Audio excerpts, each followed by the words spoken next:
اعوذ باللہ من الشیطان الرجیم بسم اللہ الرحمن الرحیم وَإِذْ غَدَوْتَ مِنْ أَهْلِكَ تُبَوِّئُ الْمُؤْمِنِينَ مَقَاعِدَ لِلْقِتَالِ وَاللَّهُ سَمِيعٌ عَلِيمٌ إِذْ هَمَّ طَائِفَتَانِ مِنْكُمْ أَنْ تَفْشَلَا وَاللَّهُ وَلِيُّهُمَا وَعَلَى اللَّهِ فَلْيَتَوَكَّلِ الْمُؤْمِنُونَ وَلَقَدْ نَصَرَكُمُ اللَّهُ بِبَدْرٍ وَأَنْتُمْ أَذِلَّةٌ فَاتَّقُوا اللَّهَ لَعَلَّكُمْ تَشْكُرُونَ۔ وہ وقت بھی قابل ذکر ہے جب کہ آپ اپنے گھر والوں سے صبح کے وقت نکلے اور آپ مسلمانوں کو جنگ کے ٹھکانوں پر بٹھا رہے تھے۔ اللہ سن رہے تھے اور جان رہے تھے، اور اللہ سننے والے اور جاننے والے ہیں۔ وہ وقت بھی قابل ذکر ہے جب کہ تم میں کی دو جماعتیں وہ کم ہمتی کا ارادہ کر رہی تھی، اور اللہ تبارک و تعالیٰ ان دونوں جماعتوں کا کارساز ہے، ولی ہے، اور اللہ تعالیٰ کی ذات ہی پر ایمان والوں کو بھروسہ کرنا چاہیے۔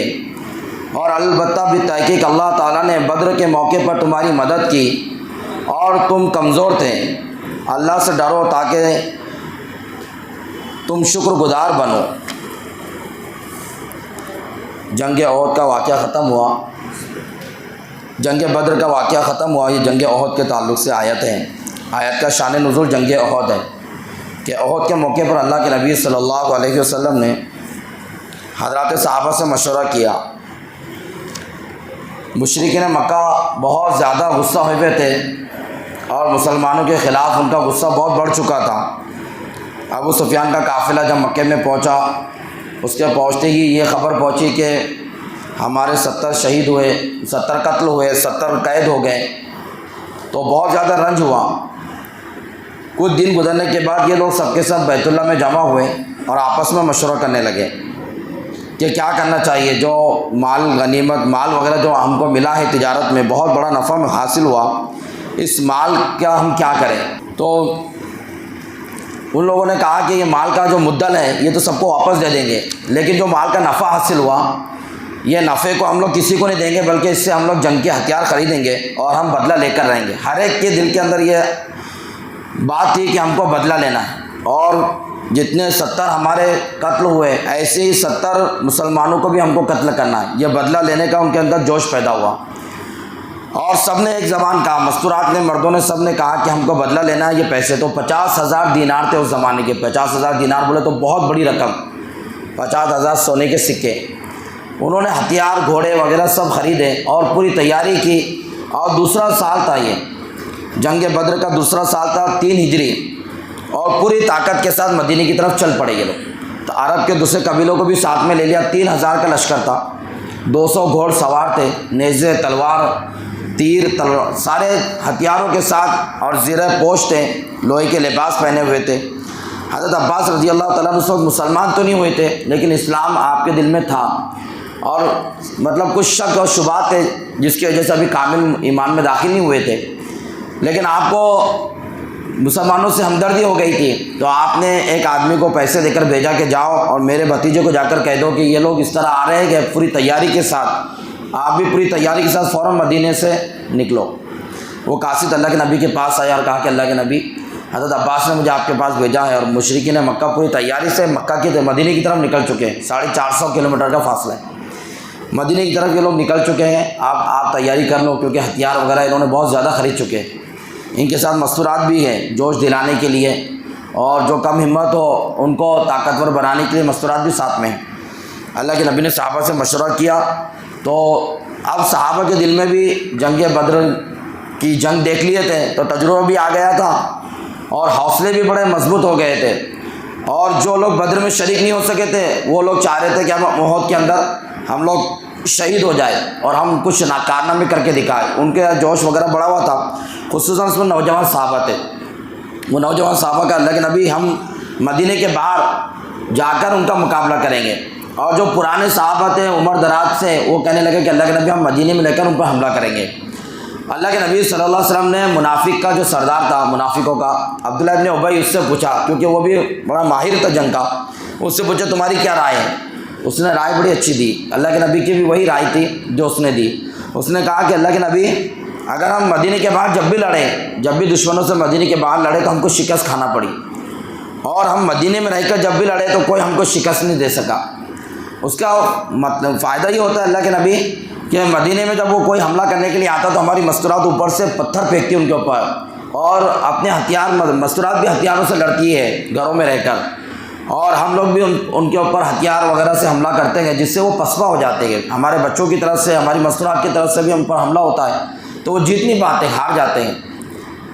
لیکن صحابہ کی ضد تھی کہ نہیں اللہ کے نبی یہ تو بزدلی ہو جائیں گی، یہ تو مشرکین مکہ کو بولنے کا موقع مل جائے گا، ہم ان کو بولنے کا کوئی موقع دینے والے نہیں، اور ہم شہید ہونا چاہتے ہیں اللہ کے نبی، پھر آپ کیوں پیچھے رہنے کا فیصلہ کر رہے ہیں۔ اس طرح کے نوجوانوں کی باتیں ہوئی، اللہ کے نبی اپنے گھر میں گئے، روم میں، کمرے میں، اور آپ کمرے میں جا کر آپ نے پھر ارادہ بدل لیا کہ ہم باہر جا کے ہی لڑیں گے، یہ ارادہ آپ نے کر لیا، زیرہ پہن لیا، اس کے ساتھ میں پھر تلوار وغیرہ اپنے بدن سے آپ نے لیس کر لی، اور اب تلوار کے ساتھ اس کے ساتھ نکلنے لگے۔ تو اس سے پہلے صحابہ کی جماعت آپس میں ان کو سمجھانے لگے نوجوانوں کو کہ دیکھو تمہاری وجہ سے اللہ کے نبی کا ارادہ کچھ اور تھا، لیکن تمہاری وجہ سے اب وہ جنگ کے لیے تیار ہوئے اور باہر جا کے لڑنے کے لیے تیار ہوئے۔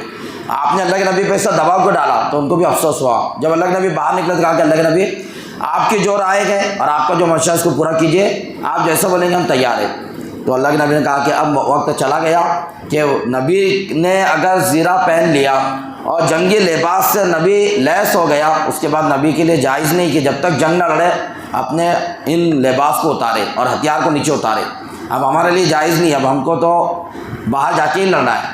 اب یہ پورا کے پورا 1000 کا لشکر نکلا اور پہاڑ کی طرف، جنگ احد کی طرف، اس میدان میں کی طرف جب یہ لوگ چلنے لگے تو عبداللہ بن ابی کو اس کو غصہ آیا، اور غصہ آ کر وہ کہنے لگا کہ جب میری رائے سنی نہیں گئی، میری بات مانی نہیں گئی تو میں کیوں مرنے کے واسطے وہاں پہ جاؤں، وہ تو موت کی جگہ ہے، میں نہیں جاتا۔ اور اپنے 300 منافقوں کو لے کر واپس ہو گئے، جماعت میں بچے اب 700، 1000 میں سے 300 چلے گئے۔ منافقوں کی اور کمزور ایمان والوں کا یہی معاملہ ہوتا ہے کہ ان کی رائے نہیں سنی جائے تو آدمی کے یہ خسیس طبیعت کا معاملہ ہے، اس کی طبیعت کی گراوٹ کا معاملہ ہے کہ اس کی رائے اگر نہیں سنی جائے تو وہ کیا کرتا ہے، مخالفت کرتا ہے، جبکہ ایسا نہیں ہونا چاہیے۔ رائے آپ کی نہیں سنی گئی تب بھی امیر کی بات ماننا ہے، آپ کی رائے سنے تب بھی، نہ سنے تب بھی، ہر حال میں امیر کی بات ماننا مامورین کے لیے بڑی بڑی چیز ہوتی ہے اور اسی سے کامیابی ملتی ہے۔ اب یہ جب 300 کو لے کر واپس ہونے لگا تو قبیلہ اوس اور قبیلہ خزرج کے قبیلوں میں سے 2 قبیلے تھے، ان کے قبیلوں میں ایک قبیلے ایسے تھے جو کمزور تھے، تو وہ قبیلے آپس میں ڈرنے لگے، دل کے دل میں گھبرانے لگے، گفتگو کرنے لگے کہ اب عبداللہ ابن ابی بھی چلا گیا اپنے 300 لوگوں کو لے کر، ہم کو وہاں نہیں جانا چاہیے تھا۔ ایسی وہ گفتگو کرنے لگے جو گفتگو باہر دوسرے بھی نہیں سن پائے، ایسی آپس میں ان کی گفتگو ہوتی، اللہ تعالیٰ سن رہے تھے اس گفتگو کو۔ اللہ تبارک تعالیٰ نے پھر قرآن پاک کی آیت نازل فرما کے فرمایا کہ تم میں سے 2 جماعتیں ایسی تھیں اوس خزرج میں سے کہ جو بالکل نامردی دکھا رہی تھی، بزدل پنا دکھا رہی تھی، لیکن وہ بھی اللہ تبارک تعالیٰ کے ولی ہے، اللہ تعالیٰ ان کا ولی ہے، کارساز ہے ان کا بھی اللہ، یعنی کمزور ایمان والے نہیں تھے، منافق قسم کے بھی نہیں تھے، لیکن دل میں ایسی نامردی کی بات کر رہے تھے جس کو اللہ کو پسند نہیں ہے، ایسی بات کر رہے تھے۔ اور پھر فرمایا کہ ایمان والوں کو اللہ کی ذات پر بھروسہ کرنا چاہیے، اسباب کو نہیں دیکھنا چاہیے کہ ہماری تعداد کتنی ہے کیا ہے۔ بہرحال یہ احد کے میدان میں اب قافلہ پہنچا تو ادھر ابو سفیان پورا لشکر کی تیاری سے کھڑا ہوا تھا، اور بدر کے موقع پر اللہ کے نبی صلی اللہ علیہ وسلم نے جیسا صحابہ کرام کی جماعتیں بنائی تھی، 5 جماعتیں بنائی تھی، میمنہ، میسرہ، پیادہ، پھر رسالہ اور تیر اندازوں کی، ایسی 5 جماعتیں اللہ کے نبی جنگ کی حالت میں بناتے تھے۔ آج بھی اس ٹائم میں جنگ کوئی سائنٹسٹ چیز نہیں مانی جاتی تھی، سائنس نہیں مانا جاتا، سائنسی اعتبار سے اس کو دیکھا نہیں جاتا تھا، لیکن اس زمانے میں جنگ ایک سائنٹسٹ چیز بن چکی ہے اور بہت بڑا اپنا وہ رول رکھتی ہے اس زمانے کے اندر جنگ۔ تو جو اس زمانے کے ماہرین جنگ ہے اور فن جنگ کے جو بہت زیادہ ماہر ہے، وہ کہتے ہیں کہ اللہ کے رسول صلی اللہ علیہ وسلم وہ کافر ہے، یہود و نصارہ مشرکین ہیں، وہ کہتے ہیں کہ اللہ کے نبی جو تھے وہ صرف ایک نبی نہیں، ایک رہبر نہیں، ایک قائد نہیں، بلکہ ایک بہت عظیم سپہ سالار تھے، ان کی نظیر نہیں ملتی جنگ کی۔ تو آج بھی اس جنگ کو دیکھتے ہیں کہ اس جنگ کا جو ترتیب ہے یہ اللہ کے رسول لوگوں کو دے کر گئے۔ تو بدر میں انہوں نے دیکھا تھا کہ اللہ کے نبی نے کیسی صف لگائی، تو اور میں انہوں نے بھی ویسی صف لگائی۔ خالد بن ولید کا ایک لشکر دے دیا، خالد بن ولید کے حوالے، اکرمہ ابن ابی جہل کے حوالے ایک لشکر دے دیا، پھر صفوان بن امیہ کو ایک لشکر دے دیا، اور عبداللہ ابن ربی کو ایک لشکر دے دیا. ایسے انہوں نے بھی 5 لشکر بنا دیے اور 5 لوگوں کو وہ لشکر دے دیے کہ تم کو یہ دستے سنبھالنا ہے. وہ پانچوں کے پانچوں بعد میں فتح مکہ کے موقع پر اور اس سے پہلے کچھ سب کے سب ایمان میں داخل ہوئے. اور جو 15 عورتیں لے کر آئے تھے اس میں سے 2 عورتیں چھوڑ کے 13 کے 13 ایمان میں داخل ہوئی. اب لشکر ان کا بھی تیار, ان کا بھی تیار لڑنے کے لیے. پہلے لڑائی شروع ہونے سے پہلے ہر فوج میں سے ایک آدمی نکل کے لڑتا تھا پہلے ایک. تو مشرکین مکہ میں سے نکلا جیسا بدر میں نکلے تھے, ایک کر کے 22 لوگ نکلے, ایک کر کے سب جہنم رسید ہوئے. حضرت علی, حضرت سعد بن ابی وقاص, عبیدہ بن جراح, ابو دجانہ اور اسی طرح زبیر بن عوام اور حضرت حمزہ, انہوں نے وہ 22 لوگوں کا کام تمام کیا, ایک کر کے سب کو ختم کیا انہوں نے. ایک کو حضرت علی رضی اللہ تعالیٰ عنہ قتل کر رہے تھے, پہلے ہی وار کے اندر اس کی ٹانگ توڑ دی اور ٹانگ توڑ کے فوراً ڈر کے پیچھے ہٹے. تو اللہ کے نبی کو عجیب لگا کہ علی کیسے ڈر گیا اور علی کیسے پیچھے ہٹا. پھر بعد میں دوسری تلوار سے اس کے سر کے 2 ٹکڑے کر دیے. پھر کہا کہ علی کیا بات ہے, گھبرا گئے تھے؟ کہا کہ اللہ کے نبی گھبرایا نہیں تھا بلکہ اس کے سطر پورا کھل گیا تھا تو شرم کے مارے پیچھے ہٹ گیا تھا. جنگ کی حالت میں بھی صحابہ سے حیا نہیں جاتی تھی, جنگ کی حالت میں بھی اسلام نہیں چھوٹا تھا. کہ ایسی حالت جنگ کی حالت ہے تو سطر دکھ رہا تو فوراً پیچھے ہٹ گئے کہ سطر دیکھنا جائز نہیں ہے. تو فوراً ان کو وہ ٹائم میں بھی اسلام یاد آتا تھا. اور موبائل میں ہم لوگ دیکھتے بیٹھتے بیان اور ہم کوئی چیز آ گئی تو ہم کو اسلام یاد نہیں آتا. یہ صحابہ میں ہم میں فرق ہے. اور ہم یہ کہتے ہیں کہ وہ صحابہ کا دور تھا, یہ ہمارا دور ہے, ایسا نہیں, بلکہ مسئلہ دل کا ہے.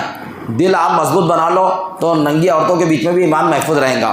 اور دل اگر کمزور ہے تو خانہ کعبہ کے اندر بھی ہر آنے والی کو دیکھیں گے, کیونکہ ہر ملک کی آنے والی آتی وہاں پر, تو وہاں پر بھی پھر بد نظری کریں گے, وہاں پر بھی ایمان بچائیں گے نہیں. اصل دل کا معاملہ رہتا. ان سے حکیم اختر صاحب رحمۃ اللہ علیہ سے کسی نے پوچھا کہ حضرت میں بد نظری سے بچنا چاہتا لیکن بد نظری سے بچ نہیں پاتا. تو کہا کہ تو بد نظری سے ابھی بچنا چاہتا, جبکہ ابھی بد نظری کا موقع نہیں, ابھی تو میں بیٹھا, سب بیٹھے ہوئے, ساتھی بیٹھے ہوئے, یا ابھی کیوں بد نظری سے بچنا چاہتا؟ جس وقت کوئی لڑکی پہ نظر پڑے اس وقت بچنا چاہ تو بچ جائے گا. تم ابھی بچنا چاہتے, ابھی تو کوئی لڑکی نہیں ہے, ابھی مسجد کے اندر ہے, ابھی سارا ماحول ہے, ابھی کیوں بچنا چاہ رہے؟ ابھی تو بچے ہوئے ہیں. جب موقع آ جائے اس وقت بچنا تو پھر تم بچ جائیں گے. اس وقت تم بچنے کی کوشش ہی نہیں کرتے. دیکھو کوشش کرنا ہمارا کام ہے, بچانا اللہ کا کام ہے. حضرت یوسف علیہ السلام دروازوں کی طرف بھاگے جبکہ ان کے آنکھوں کے سامنے دروازوں پہ تالے لگے ہوئے تھے, لیکن بھاگنا یوسف کا کام تھا, دروازوں کا کھولنا اللہ کا کام تھا.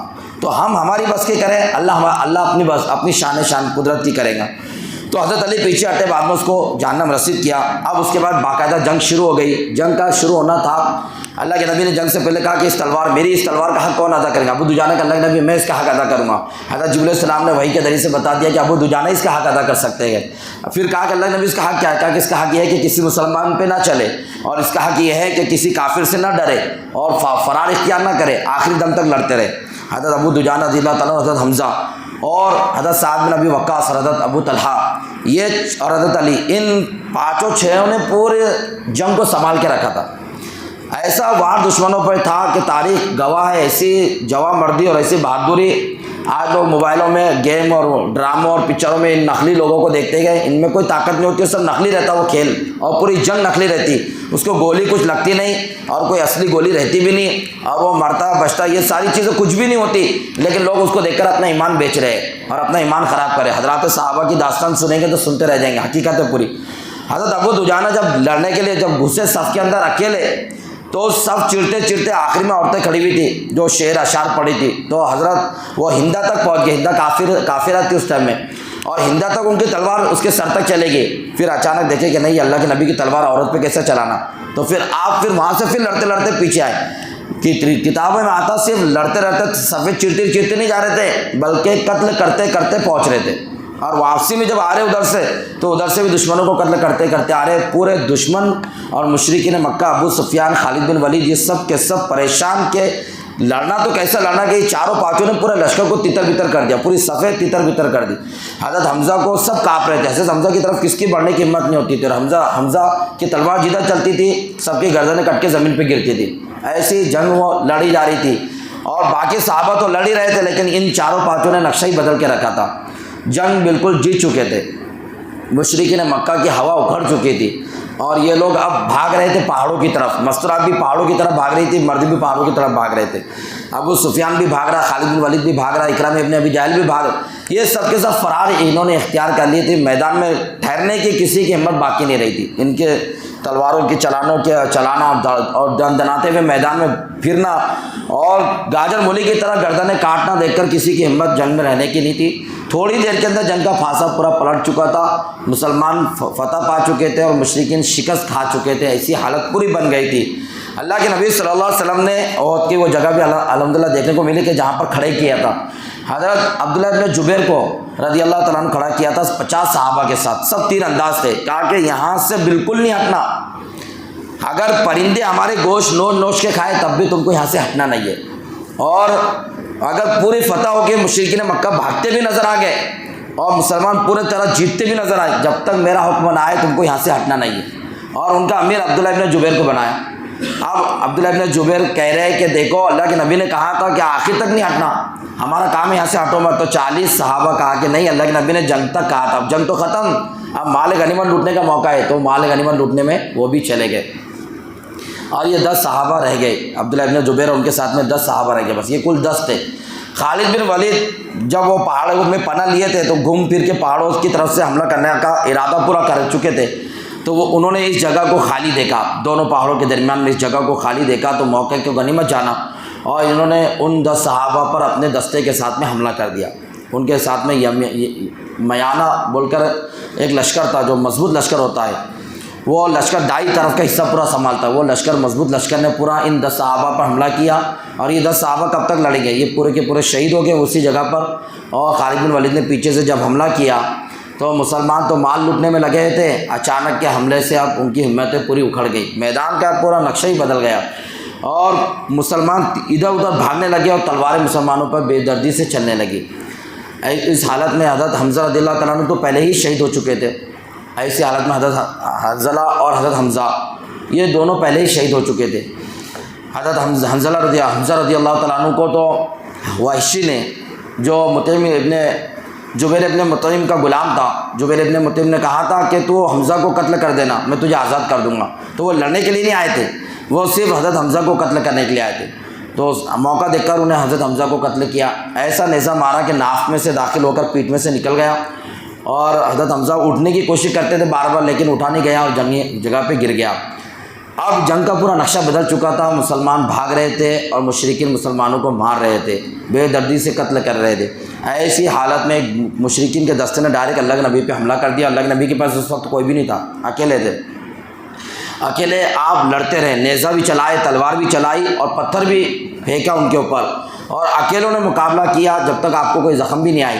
لیکن ایک شخص نے وہاں پر گڑھا کر رکھا تھا، جو حضرت حنظلہ جن کو فرشتوں نے غسل دیا، جن کی بیوی نئی نویلی دلہن جن کی شادی ہوئی تھی، ان کے والد ابو عامر تو مشرک کافر تھے، وہ مدینے سے مکہ چلے گئے تھے اور مکہ والوں کو ابھارتے تھے اللہ کے نبی کو مارنے کے لیے، تو انہوں نے گڈھا کر رکھے تھے، اس گڈھے میں اللہ کے نبی گرے اور اس حالت میں اللہ کے نبی کے اوپر پھر حضرت سعد بن ابی وقاص کے بھائی جو تھے عتبہ بن ابی وقاص، انہوں نے آپ صلی اللہ علیہ وسلم کو پتھر مارا کہ آپ کے پیشانی سے خون بہنے لگا، دوسرے نے آپ کے اوپر عبداللہ ابن شہاب نے پتھر مارا، آپ کے دندان مبارک شہید ہوئے، تیسرا نا جو پہلوان تھا وہاں کے مکہ کا، اس نے آپ کے اوپر ایسا تلوار کا وار کیا کہ وہ خوج جو پہنے تھے آپ نے لوہے کی، اس کے دانت آپ صلی اللہ علیہ وسلم کے پیشانی میں داخل ہو گئے تھے، رخسار کے اندر داخل ہو گئے تھے، اب آپ صلی اللہ علیہ وسلم گڑھے میں بھی گر گیا اور اس طرح کی حالت ہو گئی۔ ایسے حالت میں حضرت ابو طلحہ انصاری، ابو دجانہ، حضرت علی اور سعد ابن ابی وقاص، ابو عبیدہ ابن جراح، ابو بکر، اب حضرت عمر، ان لوگوں کی نظریں پڑی، 14 انصاری اور 7 انصاری اور 7 مہاجر،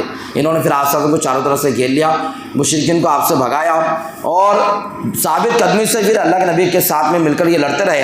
ابو بکر صدیق، عمر فاروق میدان میں اتر چکے تھے، ادھر صرف ابو دجانہ بھی اللہ کے نبی کے پاس، ابو دجانہ، ابو طلحہ اور ابن زیاد، 7 انصاری باقی رہ گئے تھے، اور حضرت علی کو بھی مصعب بن عمیر جیسے شہید ہوئے، مشرکین نے خبر پھیلا دی کہ اللہ کے نبی شہید ہو گئے، اللہ کے نبی قتل ہو گئے، کیونکہ مصعب بن عمیر اللہ کے نبی جیسے دکھنے میں تھے، چہرہ وغیرہ قریب تھا، تو صحابہ بھی سمجھے کہ اللہ کے نبی شہید ہو گئے، بس صحابہ کی تو بالکل اور حواس باختہ ہو گئے اور بھاگنے لگے مدینے کی طرف، ایسی حالت صحابہ کی تھی۔ ایسے میں انس بن نضر رضی اللہ تعالیٰ آگے بڑھے، کہا کہ ساتھ کہاں بھاگتے ہو، اور پہاڑ سے مجھے جنت کی خوشبو آ رہی، میدان میں گھس گئے۔ چند صحابہ نے پھر اس جنگ کو ڈبل سے بدلا، جس میں حضرت ابو طلحہ انصاری بڑا کردار انہوں نے ادا کیا. 70 نیزے، تیر اور تلوار کے زخم پورے جسم کے اوپر تھے جس میں. اور حضرت قتادہ رضی اللہ تعالیٰ عنہ ان کی تو آنکھ بالکل، کئی تیر لگے لیکن ایک تیر ڈائریکٹ آنکھ میں لگی کہ آنکھ کی پتلی باہر آ کے گر گئی، ہاتھ میں آ گئی بالکل. اللہ کے نبی کے پاس، اللہ کے نبی تو میری آنکھ گر گئی. اللہ کے نبی رونے لگے اور پھر اللہ کے نبی کہا، اللہ کے نبی میری آنکھ مجھے دوبارہ لوٹا دو. اللہ کے نبی نے کہا کہ کیا اچھا ہو کہ جنت میں اس سے اچھی اللہ دے. کہا کہ مجھے میری بیوی سے بہت محبت ہے، وہ اس حالت میں دیکھیں گے تو چھوڑ دیں گے، مجھے طلاق لے لیں گے. اللہ کے نبی نے وہ آنکھ کو ڈبل سے ان کی آنکھ میں ڈالا اور دعا کی کہ اللہ اس سے اچھی، اس آنکھ کو پہلے سے اچھی کر دے. ایسی خوبصورت آنکھ ہوگی کہ حضرت قتادہ کہتے تھے کہ میں دعا کرتا تھا کہ اللہ کے کاش کی دوسری بھی آنکھ میری پھوٹتی تو دونوں آنکھیں میری خوبصورت ہو جاتی. بہت تیز نگاہ ہو گئی تھی آپ کی. تو ان لوگوں نے بڑی بہادری سے لڑا. اللہ کے نبی کا بالکل اپنا سینہ، اپنی پیٹھ اللہ کے نبی کی طرف اور سینہ دشمنوں کی طرف. ابو دجانہ رضی اللہ تعالیٰ عنہ پیٹھ اللہ کے نبی کی طرف، سینہ دشمنوں کی طرف. اور 7 صحابہ انصار کے تھے. اللہ کے نبی نے کہا کہ کون اپنی جان میرے لیے بیچنا چاہتا ہے؟ تو ایک ایک انصاری صحابی اللہ کے نبی کے لیے قربان ہوتے چلے گئے، دشمنوں کا مقابلہ کرتے گئے. 7 انصاری صحابی اس وقت میں شہید ہوئے تھے. ایک صحابی ابن زیاد رضی اللہ تعالیٰ عنہ تھے، سنان بن زیاد. ان کو لایا گیا تو اللہ کے نبی کے قدموں میں ان کی روح قبض ہو گئی. تو 7 صحابہ اللہ کے نبی کے لیے انہوں نے اپنی جانوں کو بیچا. پھر حضرت طلحہ کے بارے میں اللہ کے نبی نے کہا کہ طلحہ آپ تو تم نے اپنے اوپر جنت کو واجب کر لیا. حضرت ابوبکر صدیق کہتے تھے کہ یہ پوری جنگ احد کی پوری کامیابی اور پوری اللہ کے نبی کی حفاظت حضرت ابو طلحہ کے کھاتے میں چلے گئی، ان کے حصے میں چلے گئی کہ پوری جنگ انہوں نے اپنے کھاتے میں لے لیے. حضرت ابو دجانہ کے بارے میں بھی آتا. حضرت سعد بن ابی وقاص کو اللہ کے نبی نے کہا کہ سعد میرے ماں باپ تجھ پر قربان. حضرت علی کہتے ہیں کسی کو اللہ کے نبی نے نہیں کہا، ایک اکیلے واحد صحابی گئے جن کو اللہ کے نبی نے کہا کہ سعد کہ میرے ماں باپ تجھ پر قربان. تیر چلا دشمنوں پر، تیر چلائے. پھر ابو سفیان بالکل ڈر کے اور میدان چھوڑ کے، خالد بن ولید بھی میدان چھوڑ کے، پھر یہ لوگ پھر ڈبل سے بھاگے اور پھر اللہ کے نبی کو ابو طلحہ انصاری وغیرہ نے پھر پہاڑ پر چڑھایا. پھر جو صحابہ زخم کھائے ہوئے تھے اور جو بچے ہوئے صحابہ تھے وہ اللہ کے نبی کو لے کر پھر پہاڑ پر یہ لوگ سب چڑھ گئے. اور ابو سفیان بھی ایک پہاڑ کے اوپر چڑھ گیا. ابو سفیان وہاں سے آواز لگا رہا تھا کہ افی القومی محمد، کہ تمہارے درمیان محمد زندہ ہے. افی القومی ابو بکر زندہ ہے. یہ اعلان کرنے لگا. ابو عمر بن خطاب زندہ ہے. اس طرح کے اعلان کرنے لگا. اللہ کے نبی سب کو خاموش کیا کہ کوئی جواب مت دو. کوئی جواب نہیں دیا تو آخر میں کہنے لگا کہ مبارک ہو، یہ اگر زندہ ہوتے تو جواب دیتے. اللہ کے نبی صلی اللہ علیہ وسلم کو پھر حضرت عمر نے کہا اللہ کے نبی اب میں خاموش نہیں بیٹھا. حضرت عمر نے پھر چلا کر کہا کہ او اللہ کے دشمن، تیری مراد پوری نہیں ہوئی، اللہ نے ہم کو ابھی تک باقی رکھا، ہم سب زندہ ہیں. پھر اس نے کہا کہ اولو حبل تو بلند ہو. پھر انہوں نے کہا، حضرت عمر رضی اللہ تعالیٰ عنہ نے کہا کہ اللہ اعلیٰ و اجل، کہ اللہ بلند ہو اور وہی بزرگی والا ہے، اجل ہے، باقی رہنے والا ہے. پھر ابو جہل نے کہا، وہاں سے ابو سفیان نے کہا کہ ہم نے تمہارے سے بدلہ لے لیا، جیسا تم نے ہمارے 70 بدر میں قتل کیے تھے، ہم نے 70 تمہارے عہد کے اندر قتل کر دیے. حضرت عمر نے کہا کہ تم نے ہم سے بدلہ نہیں لیا، تمہارا ہمارا بدلہ برابر ہو ہی نہیں سکتا. جن کو تم نے قتل کیا وہ شہید ہو کر جنت میں گئے اور جن کو ہم نے قتل کیا وہ مر کر جہنم میں گئے، تمہارا ہمارا بدلہ برابر نہیں ہوا. پھر ابو سفیان نے کہا کہ عمر حلم الینا، میرے طرف آؤ ذرا. تو حضرت عمر کو رضی اللہ تعالیٰ عنہ کو اللہ کے نبی نے کہا کہ عمر جاؤ دیکھو کیا کہتا ہے. قریب میں گئے اس کے پہاڑ پر. پھر کہا کہ کیا کہتا ہے؟ کہا کہ محمد واقعی زندہ ہے، وہ شہید نہیں ہوئے. کہا کہ ہمارے نبی ہمارے درمیان زندہ ہے، وہ شہید نہیں ہوئے. کہا کہ تم بڑے نیک انسان ہو، میری قوم سے زیادہ تم نیک ہو، تم صحیح کہہ رہے ہوں گے محمد زندہ ہے. پھر کہا کہ اب آئندہ ہم بدلہ پورا مکمل کریں گے. ابھی بدلہ مکمل نہیں ہوا تو آئندہ بدلہ مکمل کریں گے، جنگ کے لیے تیار رہنا. اللہ کے نبی نے ایک انصاری صحابی کو کہا تم بھی چلا کے کہو کہ ہم بھی اس دن کے لیے منتظر ہیں. بہرحال ابو سفیان کا قافلہ چلا گیا واپس مدینے کی مکے کی طرف، خوشیاں مناتے ہوئے، ناچتے ہوئے، گاتے ہوئے یہ واپس چلے گئے. اور ادھر 70 صحابہ کی لاشیں اب پڑی ہوئی تھی لاشوں کے درمیان. مشرکین کی بھی لاشیں تھیں، صحابہ کی بھی لاشیں تھیں. مشرکین نے صحابہ کی لاشوں کا مسئلہ کر رکھا تھا، سب کے انگلیاں توڑ دیے تھے، ہاتھ توڑ دیے تھے، گردن توڑ دی تھی، ٹکڑے ٹکڑے لاشوں کے کر دیے تھے. مسلمانوں کی لاشیں بالکل مسئلہ بنا کے رکھ دیے تھے. اس پر ابو سفیان نے یہ بھی کہا کہ عمر یہ ہماری قوم نے جو کیا نا اس سے میں خوش نہیں ہے اور اس سے ناخوش بھی نہیں ہے. نہ میں نے اس کا حکم دیا، میری قوم کو ایسا نہیں کرنا چاہیے تھا. یہ کہہ کر ابو سفیان چلا گیا. اللہ کے نبی نے کہا کہ جا کر دیکھو لاشوں میں کون کون شہید ہوا. جا کر دیکھے. کہا کہ سعد ابن ربی کو میرا سلام کہہ دینا. سعد ابن ربی اگر زندہ ہو تو. سعد ابن ربی کے پاس حضرت انس یا کوئی صحابی گئے، انہوں نے سعد ابن ربی کو کہا کہ اللہ کے نبی نے آپ کو سلام کہا. کہا کہ وعلیکم السلام علیکہ علیہ السلام وعلا علیہ السلام، کہ تم پر بھی سلامتی ہو اور اللہ کے نبی پہ بھی سلامت ہو، یہ جواب دیا۔ اس کے بعد حضرت سعد بن ربیع نے کہا کہ میری قوم کو کہنا کہ جنت کی خوشبو میں سن رہا ہوں، اس وقت میں جنت کی خوشبو کو محسوس کر رہا ہوں، اور میری قوم اگر تمہارے ہوتے ہوئے اللہ کے نبی کا بال واقع بھی ہوتا ہے، بال کو بھی تکلیف پہنچتی ہے، تو تم اللہ کے پاس کل عذر نہیں پیش کر سکتے، اللہ کے نبی کے لیے اپنی جان نشاور کر دینا، کامیاب ہو جائیں گے۔ اللہ کے نبی نے ہمیں کامیابی کا راستہ دکھا دیا، اور یہ کہتے ہیں ان کی روح پرواز کر گئی۔ ان کے جسموں سے مشک کی خوشبو صحابہ محسوس کرتے تھے، جب صحابہ وہاں سے گزرتے تھے تو ان کی قبروں پر مشک کی خوشبو آتی تھی۔ حضرت حمزہ رضی اللہ تعالیٰ عنہ کی حالت دیکھ کر اللہ کے نبی بہت روئے، چیخ تک اللہ کے نبی کی نکل گئی تھی کہ جسم کے ٹکڑے ٹکڑے تھے، اور ابو سفیان کی بیوی ہندہ نے ان کا کلیجہ بھی چبایا تھا، نگلنے کی کوشش کی، نگلا نہیں گیا تو تھوک دیا تھا، تو کلیجے کے بھی ٹکڑے پڑے ہوئے تھے حضرت حمزہ کے، ایسی حالت تھی۔ حضرت مصعب بن عمیر کے بھی ٹکڑے ٹکڑے تھے، اور بھی صحابہ کے ٹکڑے تھے۔ یہ حالت دیکھ کر اللہ کے نبی بھی رو رہے تھے۔ مدینے کی عورتوں کو معلوم پڑا کہ ہمارے 70 شہید ہو گئے، تو مدینے کی عورتیں اب نکل گئی اپنے مرحومین کو دیکھنے کے لیے، اپنے مقتولین کو، شہداء کو دیکھنے کے لیے، اپنے لوگوں کو دیکھنے کے لیے کہ کون کون شہید ہوا دیکھے۔ ایک بے تابی کے ساتھ میں مدینے سے عورتوں کا پردے کے ساتھ جمع غفیر ادھر آنے لگا۔ حضرت فاطمہ رضی اللہ تعالیٰ عنہ کو بھی رہا نہیں گیا، پتہ چلا کہ اللہ کے نبی کو بھی بڑی زخم آئی ہے، اللہ کے نبی بھی زخمی ہے، تو حضرت فاطمہ بھی روتی ہوئی آئی جنگ احد، میدان احد کے اندر۔ اللہ کے نبی کو دیکھا، حضرت علی آپ کو پانی ڈال کر آپ کا سر صاف کر رہے تھے اور دھو رہے تھے، لیکن خون آپ کا بند نہیں ہوتا تھا۔ حضرت ابو عبیدہ ابن جراح نے وہ زرہ کھینچا تو آپ کے 2 دانت بھی، حضرت ابو عبیدہ ابن جراح کے بھی 2 دانت شہید ہو گئے۔ آپ کا جو خون گر رہا تھا اس کو صاف کر رہے تھے اپنے ہونٹوں سے اور اپنے زبان سے سنان بن مالک رضی اللہ تعالیٰ عنہ، پورا خون اپنے ہونٹوں سے اپنے زبان سے اللہ کے نبی کا چاٹ کے صاف کرنے لگے، لیکن خون بند نہیں ہوتا تھا۔ آخر میں حضرت فاطمہ نے ایک کپڑا جلایا، اس کی راکھ سے اللہ کے نبی کو زخموں کو بند کیا۔ ایسی حالت دیکھ کر اللہ کے نبی کی زبان پہ جملہ نکلا کہ وہ قوم کیسی کامیاب ہوں گی جو اپنے نبی کو ایسے دکھ پہنچائے۔ اللہ تعالیٰ نے سے منع کیا کہ بدعا مت کرو اپنی قوم کے لیے، ہو سکتا ہے ان میں کتنے ایمان میں داخل ہو جائے۔ لیکن مدینے میں بہرحال بڑا کوہرام مچا تھا، اور اللہ تعالیٰ نے کہا تھا کہ 70 شہید ہوں گے، تو وہ 70 شہید بھی ہوئے۔ پھر قرآن پاک کی آیت بھی نازل ہو گئی کہ وَلَا تَقُولُوا لِمَن يُقْتَلُ فِي سَبِيلِ الْأَمْوَاتِ، کہ جو اللہ کے راستے میں شہید ہوتے گئے ان کو تم مردہ مت کہو، بل احیاء عند ربہم یرزقون، وہ اللہ کے پاس زندہ ہوتے گئے، رزق پاتے گئے۔ اور مرنے والوں پر، شہید ہونے والوں پر ماتم نہیں کرنا چاہیے، وہ تو زندہ جاوید ہے، انہوں نے تو صحیح اللہ تبارک تعالیٰ سے جو سودا کیا وہ تو صحیح سودے میں مکمل اترے، اب تم اپنے سودے کو دیکھو۔ بہرحال یہ جنگ احد کے اندر جو شکست ہوئی، کل انشاءاللہ بتائے جائیں گے کہ شکست کی وجہ کیا ہوئی، اور اس میں صحابہ کرام کی جو بہادری صحابہ نے دکھائی، قیامت تک آنے والی امت کے لیے ایک نمونہ ہے کہ حضرات صحابہ کی ہم روحانی اولاد ہیں، ہمارے آبا اور اجداد حضرات صحابہ ہیں، ہمیں ان صحابہ رضی اللہ عنہ کے ذریعے سے ایمان ملا، روحانی طاقتیں ملتی ہیں۔